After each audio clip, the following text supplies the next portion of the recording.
Everybody get up, it's time to slam now. We got a real jam going down. Welcome to the Space Jam. Here's your chance, do your dance at the Space Jam. Alright, alright.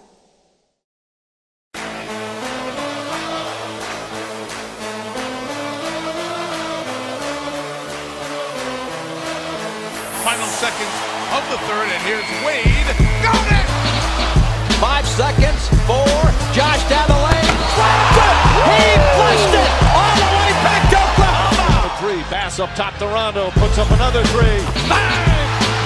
Rajon Rondo again! I want to trade him in, I'd sure be trying to get him. Oh, Kobe Bryant! For human life! Stoudemire deflected though by Mo Williams, and here comes LeBron. And here he goes in! Oh my goodness! Very likely done.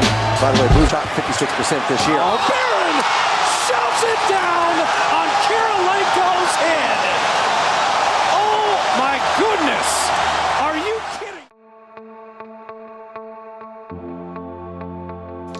kidding? As a freshman, Len Bias was viewed as raw and undisciplined, but developed himself over time into an All-American player.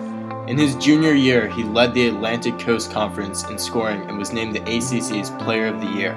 His senior season was highlighted by his performance in an overtime victory against top-ranked North Carolina, in which he scored 35 points, including 7 in the last 3 minutes of regulation and 4 in overtime. At the end of the year, Bias collected his second ACC Player of the Year award and was named to 2 All-American teams. Bias impressed basketball fans with his amazing leaping ability, his physical stature, and his ability to create plays, and was considered one of the most dynamic players in the nation. By his senior year, scouts from various NBA teams viewed Bias as the most complete forward in the class of 1986. According to Celtics scout Ed Badger, he's maybe the closest thing to Michael Jordan to come out in a long time. I'm not saying he's as good as Michael Jordan, but he's an explosive, an exciting kind of player like that.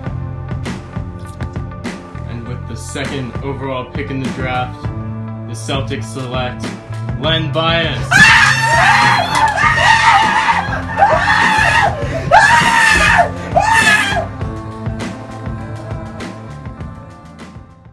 Hey, Len, congrats man on making the NBA, that's big. Thanks, dog. I'm excited. Yeah, like it's gonna be sweet. Let's celebrate with some of this cocaine. This is some good stuff. This is pure. Cocaine? Yeah, dude, all the NBA players do it. I'm surprised you haven't yet. Alright, I'll do it, but you have to go first. Yeah, of course, man. I'm a pro. Oh, yeah. Oh, that's good. Oh, yeah, Lenny. Oh, yeah. Man, I'm like really up right now. I'm just seeing everything in this. I'm so excited to play in the NBA. I'm so... Lenny. Lenny. Lenny. Lenny. Len! Len!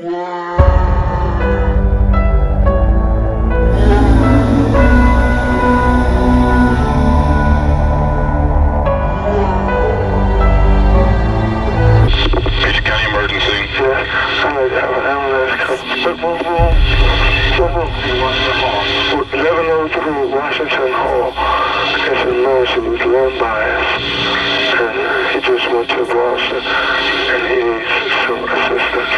What are you talking about? Huh? What are you talking about? I'm talking about someone needs, Len Bias needs help. Well, it doesn't matter what his name is. What's the problem? He's not breathing right. What's your name? My name is Brian. Brian what? Trouble. Trouble? Yes, sir. Len Bias, let me get him back to life.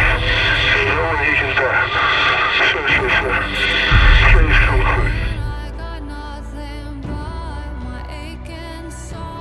In 1988, the U.S. Congress passed a stricter anti-drug act that is known as the Len Bias Law. It was backed by both parties and reinforced the war on drugs with stiffer penalties and expanded the DARE program. It also included holding the drug dealers legally responsible if he sells drugs to someone who then dies from them or is significantly harmed by them.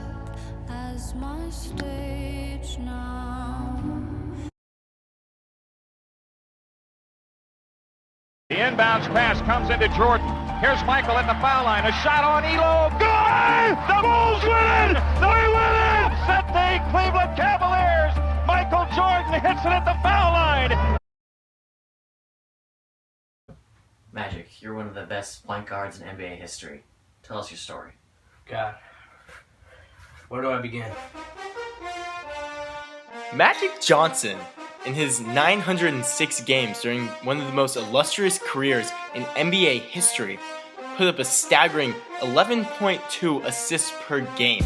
Not to mention he had 19.5 points per game and 7.2 rebounds per game. He almost averaged a triple-double over his 12-year career.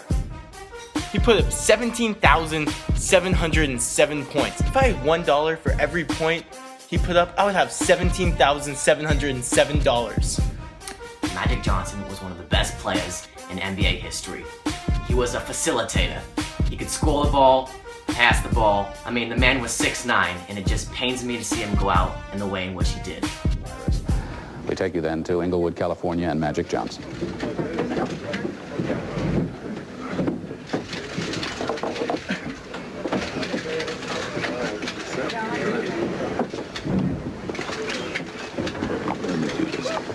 First of all, let me say good after late afternoon. Because of the HIV virus that I have attained, I will have to retire from the Lakers today. I just want to make clear, first of all, that I do not have the AIDS disease, because I know a lot of you want to know that, but the HIV virus. My wife is fine. She's negative, so it's no problem with her. I plan on going on, living for a long time, bugging you guys like I've always have. So you'll see me around. I plan on being with the Lakers in the league. Hopefully David will have me for a while. And going on with my life. And I guess now I get to enjoy some of the other sides of living that because of the season and the long practices and so on. I just want to say that I'm going to miss playing, and I will now become a spokesman for the HIV virus because I want people and young people to realize that they can practice safe sex. When I first got diagnosed with the HIV virus, it was a complete shock. I was so afraid of what people were going to think of me. And a lot of my fears actually came true. People were afraid to get near me because there was a lot of stigma around the HIV virus. They thought if they touched me, they were going to get infected. And I don't know, I felt ostracized in my society. But honestly, me being diagnosed with HIV actually did a lot of good. It created a lot of awareness for the virus itself, which not many people knew about before I got diagnosed. And I was able to create a foundation and kind of help other people around the world who were afflicted by this virus. So as difficult as it was actually kind of a blessing in disguise.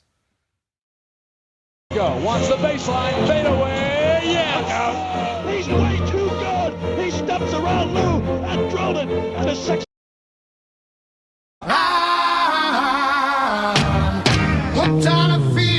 Drazen Petrovic was a Croatian basketball player who played for the New Jersey Nets. He was a two-time EuroLeague champion and the FIBA World Champion MVP in 1986. Vlade Divac was a Serbian basketball player who played for the Sacramento Kings for most of his career, and he was the Mr. Europa Player of the Year in 1989. These two played together on the Yugoslavian national team from 1986 to 1991, and they were considered very close friends. That all changed when the Yugoslav Wars broke out.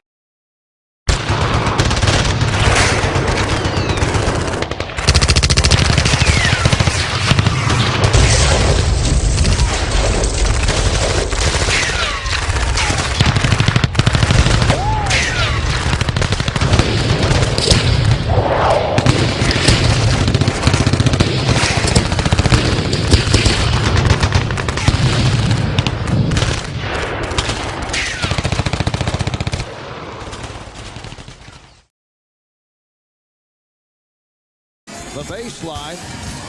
Vlade Divac hit the glass, touch the play, whether that's a genuine bloody flop or whether it was an offensive foul. Bloody, I noticed things were getting pretty chippy out there between you and Drazen. Any thoughts? I don't know what is wrong with him. I was just trying to play the game and he just fouls me like that out of nowhere. Wait, Bloody! They were once brothers, but now they appear to be bitter enemies.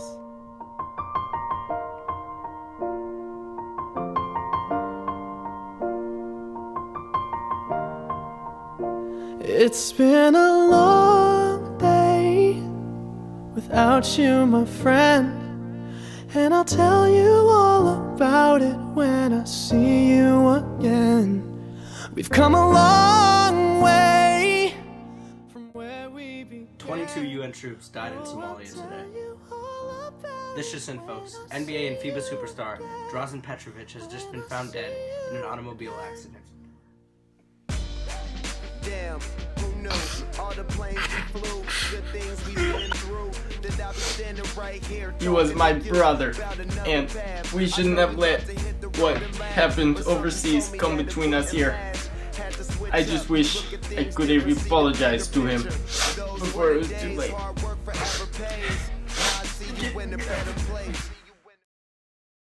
a three. Make somebody else beat you. Three on the way. We got it! Make somebody else beat you. Take the ball out of his hands. The game is over. Yes, it is. The Bad Boys really signaled a shift in the whole atmosphere of the NBA. They were the first real team to take advantage of the lenient rules of fighting in the NBA. They took their aggressiveness to the next level. They did not care if you were black or white. Race really wasn't an issue here. It was just the physicality. This marked a turning point in America where black culture was on the rise. Rap groups such as Public Enemy or rappers like Tupac were getting very popular amongst all different types of crowds, which really blended the race barrier throughout America. On a more microscopic level, the Bad Boys really personified the whole city of Detroit. It was a blue-collar, hard-working town where people were just fighting to get by, and that's really what the Bad Boys were. The Bad Boys, politics, black people, the NBA. Everybody get up, it's time to slam now. We got a real jam going down. Welcome to the Space Jam. Here's your chance, do your dance at the Space Jam. Alright. Hello,